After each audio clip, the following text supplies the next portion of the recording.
할렐루야. 오늘은 NSM 시리즈 5번째 시간으로 성령의 불이 임할 때라는 제목으로 말씀을 나눌 때에 큰 은혜가 임하게 되기를 축복합니다. 성령의 불이 임할 때 나타나는 현상에 대해서 근본적인 현상, 우리 지난주에 말씀을 들었습니다. 어떤 현상입니까? 모두가 죄를 지적받고 죄에 대하여 발견하고 그 죄를 회개하는 회개 운동이 성령의 불을 경험한 인생들에게 나타나는 근본적인 현상임을 말씀을 드렸습니다. 여러분 기억나십니까? 개구리 삶기 최적 온도 몇 도? 12도. 여러분 어떠셨습니까? 일상적인 우리의 생활 속에서 지금까지 아무렇지 않게 생각했던 그런 소소하고 작은 죄악들 여러분 해결하고 오셨습니까? 왜 말이 없어요? 오늘 그 죄를 해결하는 시간 될 수 있기를 축복합니다. 이렇게 죄를 해결하고 죄에 대하여 회개가 일어날 때 오늘 본문에 보니까 나타나는 몇 가지 열매가 있습니다. 몇 가지 현상이 있는데 첫 번째로 나뉘어짐이 하나됨으로 바뀌는 현상이 일어납니다. 같이 한번 9절로 11절 말씀 읽어볼까요? 시작. 우리는 바데인과 메데인과 엘람인과 또 메소보다미아, 유대와 갑바도기아, 본도와 아시아, 부르기아와 밤빌리아, 애굽과 및 구레네에 가까운 리비아 여러 지방에 사는 사람들과 로마로부터 온 나그네 곧 유대인과 유대교에 들어온 사람들과 그레데인과 아라비아인들이라 우리가 다 우리의 각 언어로 하나님의 큰 일을 말함을 듣는도다 하고. 자 보십시오. 어떤 현상이 일어나냐면 오순절 성령의 불이 임하자 성도들이 각기 태어난 곳에 그 언어들 있지 않습니까? 그 방언으로 지금 말하기 시작합니다. 오늘 본문에 보면 총 15개에서 16개의 그 언어로 말하기 시작하는데 한번 볼까요? 바데, 메데, 엘람, 메소포타미아. 지금으로 보면 이란과 이라크, 인도까지 포함하는 지역을 말합니다. 그리고 유대, 지금 그들이 있는 지역이고 또 여기를 중심으로 갑바도기아, 본도, 아시아, 부르기아, 밤빌리아. 우리 작년에 재작년입니까? 재작년입니까? 튀르키예 성지순례 다녀왔는데 바로 튀르키예 지역을 의미하는 것입니다. 그리고 애굽, 구레네, 리비아 지금으로 보면 저기 북아프리카 지역 그리고 로마, 그레데, 유럽 지역이죠. 그리고 마지막으로 아라비아 지역, 중동 국가를 포함하는 하나의 반도를 말하는 것입니다. 그러니까 15개 이상의 언어들, 지금 나라들의 언어를 지금 그들이 사용하고 있었다는 거예요. 근데 다시 말하면 즉 당시 세계를 대부분 포함하는 지역들입니다. 쉽게 말하면 지금 세계 사람들이 다 모였다는 거예요. 여기 지금 이 오순절 성령의 강림, 이 역사, 이 능력이 일어날 때 세계 각 지역 사람들이 다 모였다라고 하는 것을 지금 이렇게 말씀하고 있는 것입니다. 그런데 중요한 거 재미있는 현상이 일어나는데 그들이 서로 나라가 다르고 언어가 다르니까 어때요? 말이 다르겠죠. 한쪽에서는 영어를 사용하고 한쪽에 막 불어, 이탈리아어, 중국어, 일본어 여러 언어를 사용하는데 그 언어로 서로 막 기도하기 시작하는데 근데 중요한 것은 뭐냐면 그 서로 다른 언어들이 들리기 시작합니다. 영어로 말하는데 이게 들리는 거예요. 무슨 의미인지. 일본어로 말하는데 이게 우리나라 말처럼 들리는 거야. 그 신기한 현상이 지금 오순절 성령이 불이 임할 때 지금 이런 현상이 일어났다라는 사실입니다. 아, 오늘 특히 공부하는 우리 아이들에게 이 능력이 임하게 되길 축복합니다. 막 영어로 말하는데 막 들리는 거야, 막. 야, 진짜 여러분 믿음 안에 사십시오. 주님께서 신기한 복들도 많이 주십니다. 근데 오늘 이 성령의 강림 사건과 굳이 그래서 나타나는 현상들을 굳이 비교하는 한 사건이 있는데 바로 창세기 11장에 나타나는 바벨탑 사건입니다. 굳이 비교를 한다면 여러분 온 원래 인류의 언어는 하나였습니다. 이렇게 말씀하시죠. 온 땅의 언어가 하나요. 말이 하나였더라. 이게 한 언어였다는 거예요. 한 언어. 그런데 그들이 교만해져 가지고 하늘까지 올라가고 싶어서, 그래서 거기에 자기 이름을 막 내고 싶어 가지고 교만해졌어요. 그래서 그들이 작업했던 게 뭐냐면 탑을 쌓는 것이었어요. 그래서 하늘 높이 탑을 쌓으면 하나님과 맞먹는 그러한 존재가 될 수 있을 것 같아 가지고 그 참남한 짓을 하게 되었다고요. 11장 4절에 보니까 탑을 건설하여 그 탑 꼭대기를 하늘에 닿게 하여 누구의 이름을 내고 자신들의 이름을 내고, 우리는 여러분 하나님의 이름을 내고 하나님의 이름을 찬양해야 될 하나님의 사람들이 이것을 믿습니다. 근데 자신들의 이름을 내고 교만 아니에요, 교만. 교만한 그들의 모습을 하나님이 가만히 놔둘 리가 없죠. 창세기 11장 7절에 보니까 어떻게 말씀하시냐면, 자 시작. 자 우리가 우리가 내려가서 거기서 그들의 그들의 언어를 언어를 혼잡하게 혼잡하게 하여 하여 그들이 서로 알아듣지 못하게 하자 하시고. 그들의 언어를 어떻게 했다고요? 혼잡하게 했대요. 원래 한 말이었는데 그들의 언어를 흩어버린 거야. 그러니까 여기에서 여러분 영어가 나오고, 여기에서 불어가 나오고, 여기에서 이탈리아어가 나오고, 여기에서 일본어가 나오고, 여기에서 중국어가 나오고, 여기에서 우리나라 말이 언어가 나온 거야. 흩어버리신 거야. 그래서 소통하지 못하도록 저기 밑에서 야 저기 벽돌 좀 올려봐라. 근데 갑자기 망치가 올라와 막.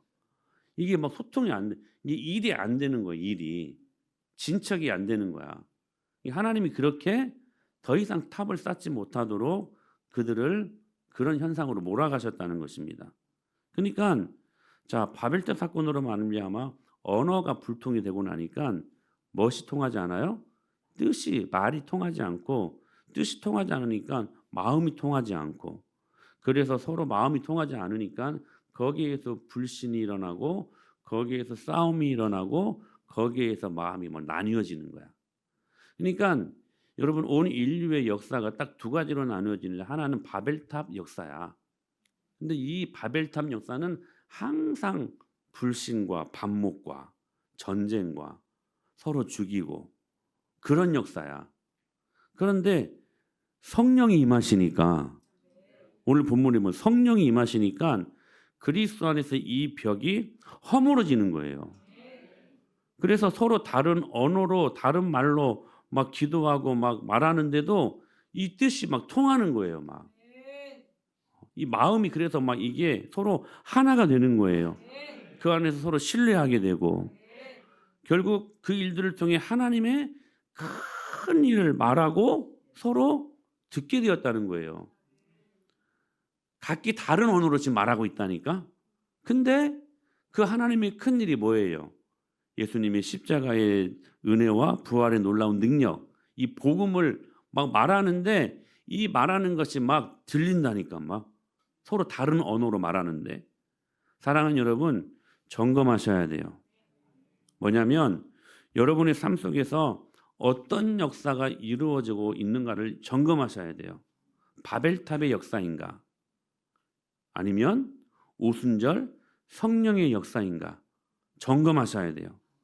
여러분 우리끼리 잘 살아보려고, 우리 이름을 내려고, 그렇게 우리가 재밌어서 우리의 뜻대로 만약에 어떤 모임을 갖고 그렇게 가정도 이루어지고 있다면 그건 바벨탑의 역사입니다. 그러나 예수님의 꿈이 우리의 꿈이 되고, 예수님의 비전이 우리의 비전이 되고, 함께 같은 꿈, 함께 같은 목표가 여러분 하나로 이루어지게 된다면 그건 분명히 가히 가공할 만한 폭발력 있는 성령의 역사를 경험하는 사람들이 되게 하실 것을 믿습니다. 여러분 성령의 불을 경험하십시다. 그리고 모든 분리로부터, 모든 나뉘어짐으로부터 하나 되는 역사가 여러분 우리 안에 경험될 수 있게 되기를 축복합니다. 성령의 불이 임할 때 일어나는 현상입니다. 두 번째는 약함이 강함으로 바뀌는 현상이 일어난다는 거예요. 자, 우리 12절로 13절 말씀 같이 읽겠습니다. 시작. 다 놀라며 당황하여 서로 이르되 이 어찌 된 일이냐 하며, 또 어떤 이들은 조롱하여 이르되 그들이 새 술에 취하였다 하였더라. 자, 오순절 성령 강림 시간에 15개 나라의 사람들이 각국의 언어로 이야기를 하고 막 성령의 막 바람이 불어오고 성령의 막 불이 임하고 막 그런 이상한 막 신기한 현상이 일어나니까 사람들이 당황해 안 해? 당황하겠어 안 하겠어? 당황하겠지? 당황하죠. 지금 있을 수 없는 일이 막 일어나니까 서로 막 이게 막 당황이 되죠 막. 근데 딱 두 부류로 나타납니다. 서로 당황스러운 일들을 경험함에도 불구하고 그 마음속에 받아들이는 그러한 모습들은 반응하는 모습들은 딱 두 부류예요. 한 부류는 성령의 증거하는 그 능력의 말씀의 현상이 일어날 때 놀라며 하나님을 찬미하는 사람들이 있는가 하면 반대로 이 현상을 보고 놀랐음에도 불구하고 조롱하는 사람들도 있었다는 거예요. 여러분들은 어떻습니까? 하나님께서 성령으로 일하실 때 하나님을 찬미하고 하나님께 영광 올려드리는 여러분의 가정과 여러분의 인생이 될 수 있기를 축복합니다. 중요한 것은 오늘 이 말씀이 이 강단에서 선포될 때도 그 말씀을 받는 사람이 있는가 하면 못 받는 사람들도 있다는 거예요. 못 받으면 얼마나 그 인생이 불쌍해. 그렇지 않습니까? 여러분 이 말씀을 받으십시오.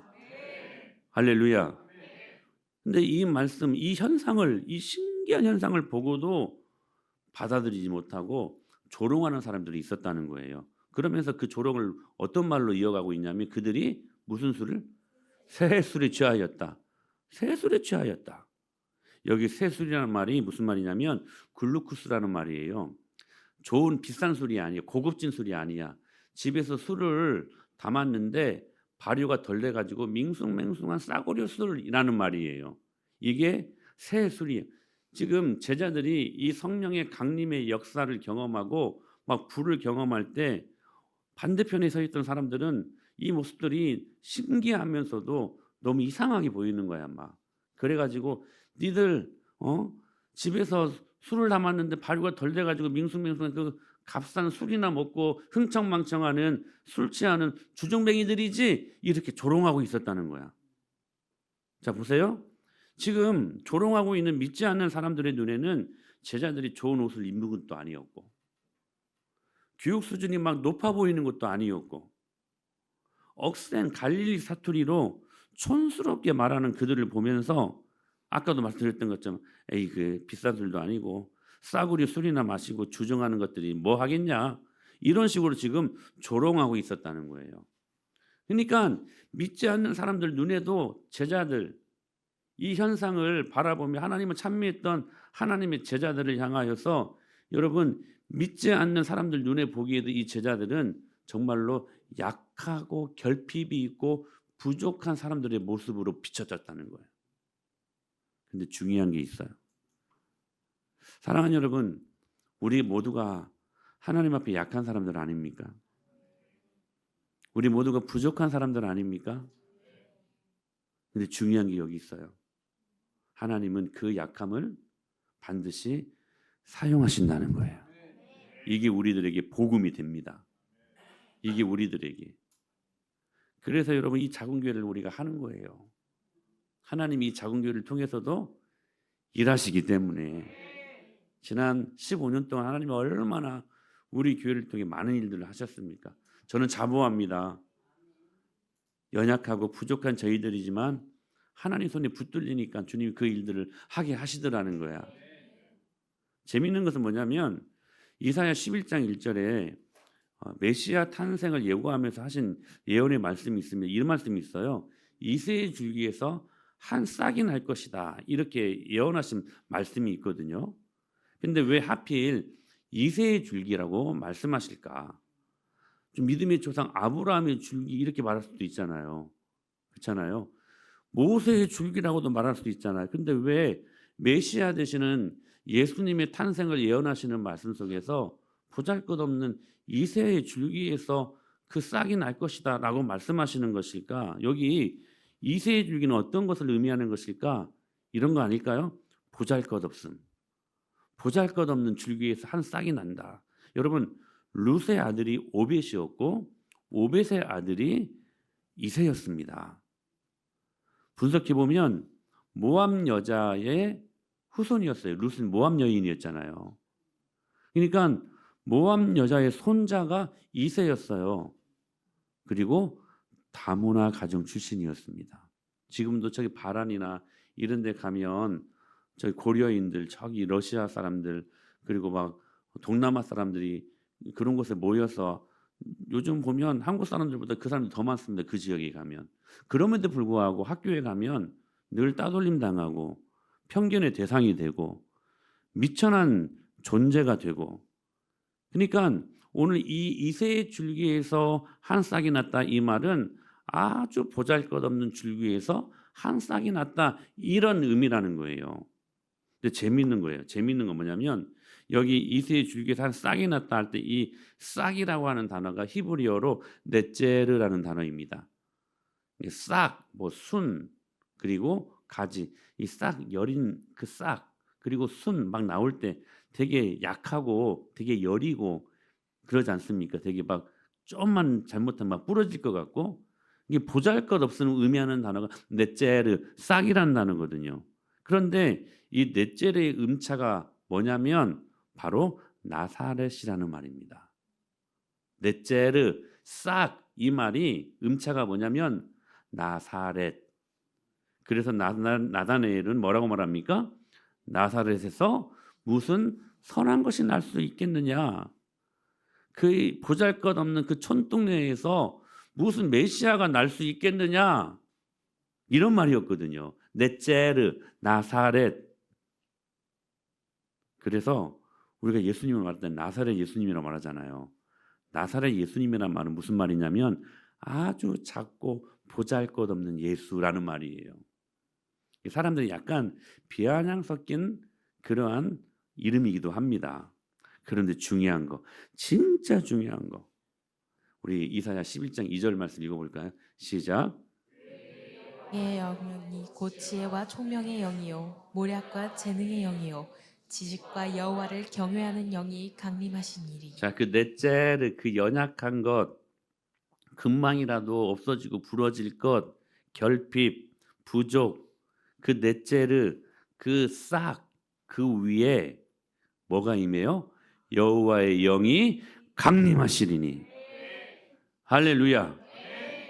여호와의 영이 강림하시리니. 여러분, 약함 위에 성령이 임합니다. 약함과 성령이 손잡은 거예요. 여러분 기억하십시다. 우리가 약하지만, 우리가 연약하지만, 여러분 그 넷제르 그 연약한 것들 위에 성령님이 임재하시면 그때 인생은 가장 강합니다. 사랑하는 여러분, 우리 은혜말교회 약합니다. 부족합니다. 결핍이 있습니다. 그러나 성령의 능력이 우리 교회 위에 머물게 되면 우리 교회는 작지만 강한 교회 됩니다. 할렐루야. 사람들이 대부분 이기는 편을 좋아하죠. 우리 옛날에 어렸을 때 막 응원할 때 이기는 편 우리 편, 이기는 편 우리 편, 지는 편 우리 편이라고 말하는 건 하나도 없었던 것 같아요. 이기는 편을 좋아합니다. 힘 있는 자를 좋아합니다. 근데 힘 있는 자는 예수님 믿기를 싫어합니다. 그래서 부자가 천국 들어가는 것이 낙타가 바늘귀 들어가는 것보다 힘들다고 말한 것입니다. 왜냐하면 대부분 부자는 잘 나가는 데 줄 서기를 싫어하기 때문에 그래요. 여러분 부자들이요 약한 것 부족함에 줄 서지 않습니다. 절대로. 그러니까 성경은 뭐라고 말씀하십니까? 구원으로 인도하는 문은 좁은 문으로 가는 거고 좁은 길 걸어가는 것이라고. 십자가의 길은 가시밭길 길이라고. 여러분 이런 길을 부자들이 뭐가 부족해서 가기를 원하겠습니까? 그러니까 좁은 길, 좁은 문으로 가는 길, 십자가의 길을 부자들은 무시하고 때로 거부하게 되어 있다는 사실입니다. 반면 하나님은 약함을 사용하신다는 거예요. 약함 위에 성령을 부어주십니다. 그래서 여러분 이기게 하시는 주님의 능력, 이것이 우리 그리스도인들의 삶의 라이프 스타일이어야 된다는 거예요. 연약하고 부족하고 결핍이 있다고 뒤로 물러나 침륜에 빠질 자가 아니라 할렐루야. 여러분 약하지만 연약하지만 여러분 하나님께서 그 연약한 자들을 통하여 일하신다는 거 이걸 믿음으로 받고 작은 것이라도 이길 수 있다. 여러분 초대교회는 정말 작지 않았습니까? 근데 그 초대교회가 여러분 강력한 로마를 이기지 않습니까? 왜 그래요? 이사야 60장 22절 말씀이 성취되었기 때문에 그렇습니다. 이렇게 말씀하십니다. 그 작은 자가 다 같이 천명을 이루겠고 그 약한 자가 강국을 이룰 것이라. 때가 되면 나 여호와가 속히 이루리라. 반드시 이루리라. 작천명 약강국. 오늘 사랑하는 여러분, 이 구약 성경에 나타난 신약교회의 예언의 말씀이 어디에서 성취가 되냐면 빌라델비아 교회를 통하여 성취됩니다.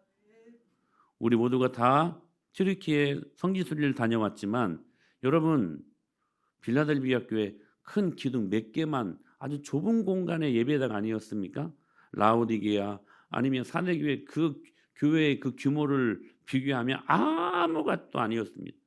근데 소아시아 7교회 중에 하나님께서 칭찬만 하시는 교회 서문학교회 그리고 빌라델비아 교회였어요. 뭐라고 말씀하십니까? 이렇게 말씀하십니다. 시작. 볼지어다 내가 내 앞에 열린 문을 두었을 때 능히 닫을 사람이 없으리라. 내가 내 행위를 아노니 내가 작은 능력을 가지고서 내 말을 지키며 내 이름을 배반하지 아니하였도다. 작은 능력을 가지고 있었던 교회가 빌라델비아 교회였대요. 큰 능력이 아니었어요. 사람들 눈에 보이는 어떤 거창한 능력이 아니었어요. 작은 능력.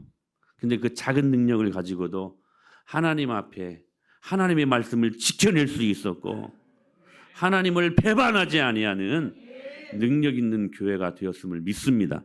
사랑하는 여러분, 하나님 배반하지 마십시다. 그러니까 중요한 거예요. 여러분 우리 연약과 부족과 결핍, 병듦, 여러분 그런 의미에서 나이듦 이런 것들을 절대로 여러분 두려워할 필요가 없는 거예요. 그러나 여러분 이 말씀 오해해서는 안 됩니다. 약함 자체에 무슨 힘이 있기 때문에 그렇지 않습니다. 여러분 약함은 안 좋은 것이죠. 결핍은 안 좋은 것이죠. 부족한데 뭐가 좋아요? 부족한데 그 모든 것들은 안 좋은 것들입니다. 그러나 그 연약함 때문에 하는 수 없어서 하나님의 힘을 의지하고 우리의 부족함 때문에 주님을 더 신뢰할 수 있었다면 여러분 그 자체가 그러므로 우리들에게는 하나님 만날 수 있는 통로가 될 수 있기 때문에 때로는 우리의 연약함도 우리의 부족도 우리의 결핍도 성령님을 경험할 때에 가장 강력한 힘을 경험하게 되는 하나님의 사람들이 되게 하실 것을 믿습니다. 오병이요 너무 작은 것이었잖아요. 물고기 2마리 보리떡 5개 이것으로 어떻게 5,000명을 먹입니까? 여러분 부족한 것 아닙니까? 연약한 것 아닙니까? 여러분 결핍된 거 아닙니까? 그런데 이것들이 성령님을 만나니 하나님을 만나니까 5,000명을 먹이고도 풍성한 남음이 있는 하나님 나라의 풍성함을 보여주고 있지 않습니까? 그러므로 여러분 구하십시다. 이렇게 구하십시오. 누가복음 말씀 시작. 너희가 악할지라도 좋은 것을 자식에게 줄 알거든. 하물며 너희 하늘아버지께서 구하는 자에게 성령을 주시지 않겠는 여러분 여러분의 모든 약함을 성령님을 만나게 하십시오. 여러분 결핍이 있다고 부족함이 있다고 낙심하지 말고 그 부족함을 가지고 그 연약함을 가지고 그 결핍적인 요소를 가지고 성령님 앞에 나아가십시다. 성령님이 그 모든 것들을 위해 안수하실 때에 그때 모든 인생이 가장 강할 때가 될 수 있음을 믿음으로 받고 오늘 그 믿음 앞에 서는 저와 여러분들이 될 수 있게 되길 축복합니다. 성령의 불받은 사람들의 나타난 현상들이에요. 이게 얼마나 멋집니까? 우리의 모든 나뉘어짐이 하나됨이 되고 성령의 불을 경험하니까 여러분 우리의 모든 연약함이 강함으로 바뀌게 되더라는 거예요. 그리고 세 번째 참 이게 큰 은혜 같은데 복잡함이 단순함으로 바뀝니다. 여러분 인생 복잡하게 살지 마세요. 단순하게 사십시다. 오늘 사도행전 2장 13절 이 하의 말씀을 보게 되면 성령의 불을 경험한 베드로가 이 설교로 복음을 전하는데요. 그 메시지에 막 3천 명이 회개하고 예수님을 막 믿기 시작하고 막 때로 한 번 또 설교했는데 5천 명이 막 나가 떨어지면서 막 회개하고 그리스도 교회로 들어오게 됩니다. 그런 설교를 좀 하고 싶어. 한 번 설교에 막 3천 명이 들어 교회 몇 개를 더 지어야 되겠네 그러면. 5천 명 합이 8천 명이야. 이게 갑작스럽게 초대교회가요 초 울트라 메가 처치가 돼버린 거야.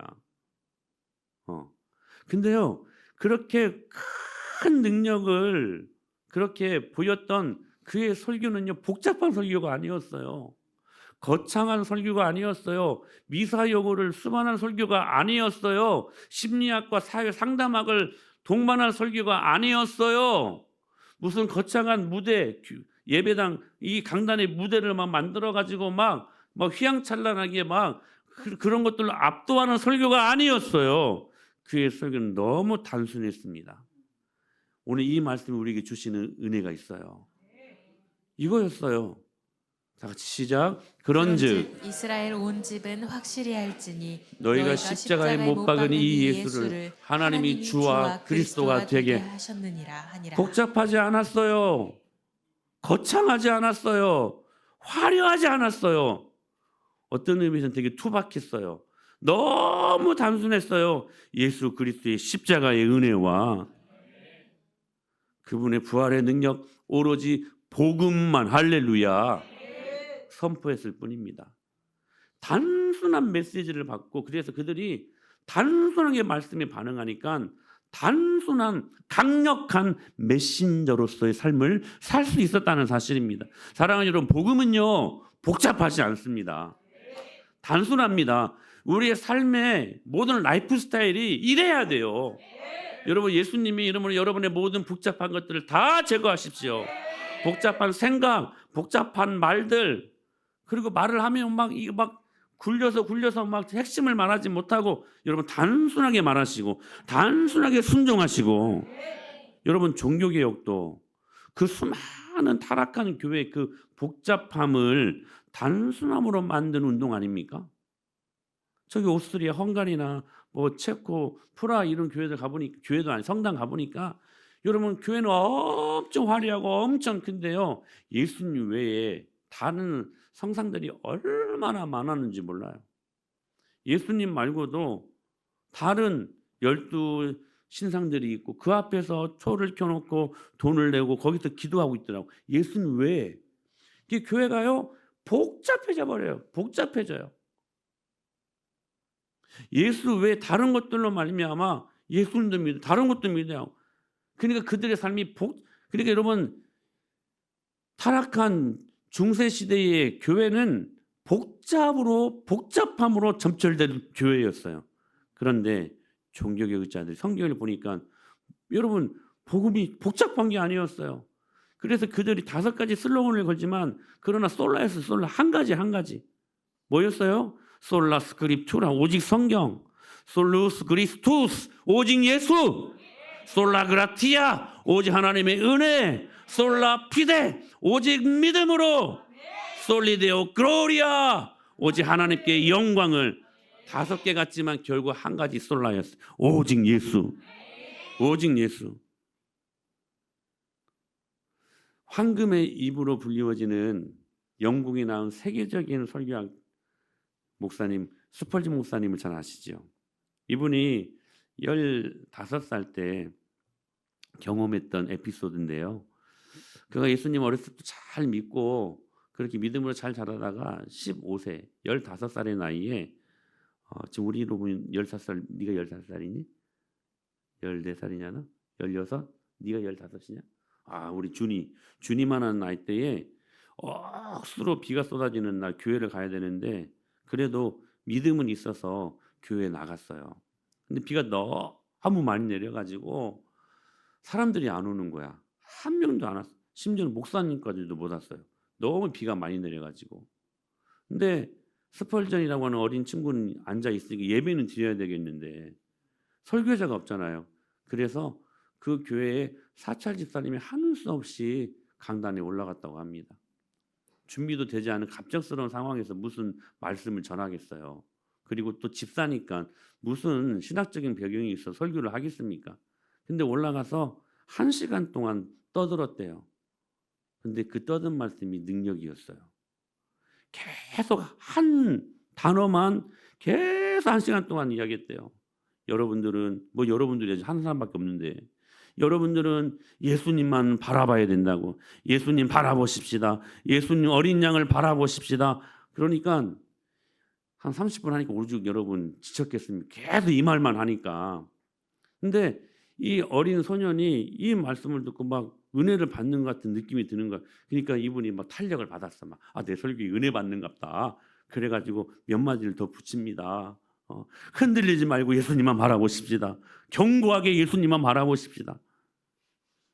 이 이야기만 1시간 내내 선포했답니다. 그런데 훗날 이 설교의 스펄전이 크게 와장창창 깨졌다고 회고합니다. 이때 주님을 진짜 만난 것 같다고. 그걸 훗날 스펄전 목사님은 원색 복음이라고 평가합니다. 별 말이 없었어요. 단순한 걸 넘어서 준비되지 않는 말씀 같이 보였어요. 예수님만 바라보십시다. 어린 양을 바라보십시다. 견고하게 예수님만 바라보십시다. 이 말을 1시간 동안 했다니까요. 그러면 지루하고 어떤 의미에서 신경질 날 것 같아. 근데 그 말씀에 이 스펄전이 깨져버렸대요. 그리고 훗날 이 설교를 평가할 때 자기가 변화받은 결정적인 말씀, 원색 복음이었다고. 어느 수도원 이야기입니다. 찾아오는 사람들에게 이렇게 묻는다고 합니다. 필요한 것이 있으면 말씀해 주십시오. 그럼 그것 없이도 사는 법을 알려드리겠습니다. 오직 예수. 무교절에는 누룩 없는 떡을 먹습니다. 맛없는 떡을 먹습니다. 빵을 먹습니다. 우리 요즘은 건강상 먹는데요. 사실 맛있는 빵은 그 안에 막 설탕도 들어가고 여러 가지 많은 것들이 첨가되는 빵이 맛있지 않습니까? 근데 무교절에는 누룩 없는 맛없는 빵을 먹어요. 무슨 말이냐면 의미가 있어요. 메시지가 있어요. 누룩 없이 사는 법을 배우라는 말이야. 누룩 없이 사는, 맛있는 거 없어도 살 수 있다는 거야. 우리 인생에 얼마나 맛있는 거리, 재밌는 거리들이 많습니까? 근데 그거 없어도 예수님으로만 얼마든지 재미있을 수 있고 얼마든지 기쁠 수 있고 얼마든지 즐겁게 살 수 있다는 거예요. 그러니까 우리 인생이요 복잡하면 안 돼. 오직 예수님으로만 사는 단순한 인생이 되어야 된다는 거예요. 여러분 주일날 이 예배 시간 어떻게 나오십니까? 오늘도 여러분 하나님의 말씀을 기대하고 주님 나에게 어떤 은혜를 주실까 소망하는 자들에게 하나님께서 부어주신 축복이 있을 것을 믿습니다. 그리고 그 말씀 단순하게 받고 주님이 나에게 무슨 말씀을 하시든지 내 입에 단 말씀만이 아니라 나에게 쓴 말씀도 그 말씀 나에게 떨어지면 내가 그 말씀 받고 은혜로 살겠고 순종하며 살아서 주님 앞에 열매 맺는 인생들 되겠습니다. 단순하게 살 때 단순한 하나님의 축복을 허락하십니다. 여러분 점검하셔야 돼요. 여러분을 복잡하게 만드는 것이 무엇입니까? 여러분 오늘 목장 모임 때 한번 자유롭게 정직하게 한번 나눠보십시오. 복잡한 생각. 얼마나 생각들이 복잡한지 몰라요. 복잡한 생활 구조. 이것도 여러분 우리가 제거해야 됩니다. 특히 염려. 이 염려라고 하는 것은 우리를 복잡하게 만드는 장본인입니다. 가장 무서운 주범이라는 거예요. 염려할 때 우리는 복잡해집니다. 여러분 설교를 듣고 지난주 말씀처럼 마음이 찔림이 있을 때 복잡해지지 마십시오. 단순하게 그 말씀 받고 회개하면 여러분 하나님의 축복이 임합니다. 회개하라 천국이 가까웠느니라. 천국을 하나님 가까이 갖다 놓고 어떤 의미에서는 회개하기를 원하시는 것 같아요. 회개하기만 하면 가까이 오니 천국의 축복을 너희들이 누리게 될 것이다. 여러분 베드로와 유다가 똑같은 거의 50보 100보지 진짜 무서운 죄를 범하지 않습니까? 베드로는 예수님을 부인하고 저주까지 하게 되고 유다는 예수님을 팔아먹지 않습니까? 똑같이 중죄, 무서운 죄를 범했습니다. 근데 베드로는 회개의 메시지가 선포되고 그 메시지가 그 마음을 적시자 그 마음이 선포될 때, 그 말씀이 선포될 때 단순하게 회개하고 순종하여 그리스도를 위하여 믿음으로 사는 사람이 되었습니다. 그런데 가룟 유다는 마음이 복잡해졌어요. 마음에 찔림이 있었어요. 그런데 그 복잡해진 생각이 결국 그의 인생을 자살로 마감하게 하는 너무 무서운 인생의 말로를 경험하지 않습니까? 사랑하는 여러분, 단순하게 사십시다. 이 신앙생활도 단순하게 하는 거예요. 단순하게. 저는 요즘 참 이게 은혜예요. 우리 현재현 목사님이 된 이후로 급속도로 제가 요즘 죄송합니다. 혼낼 일이 없을 정도로 너무 이렇게 좋아졌다고 말하면 그냥 나빴다는 말이니까 그렇게 말하면 안 될 것 같고, 하여튼 제가 혼낼 것이 없을 정도로 요즘 정말 이렇게 좋아졌어요. 다른 표현이 없네. 정말로 너무 순종도 잘하고, 근데 그 비결을 제가 들었네요. 이 현재영 목사님도 우리 정실 사모님이 그렇게 서로 말한답니다. 여보, 우리 죽을 만큼 죽도록 순종만 하십시다. 이 말을 아침에 출근할 때 하고 저녁에 들어와서도 죽도록 순종했냐고 서로 묻고, 죽도록 순종만 하십시다. 순종만 하자. 저는 이 고백을 듣고 얼마나 기뻤는지 몰라요. 단순하게. 불순종할 때는 복잡합니다. 쉽지 않아요. 근데요, 순종하면 단순해져. 그리고 그 복음이 즐거워져.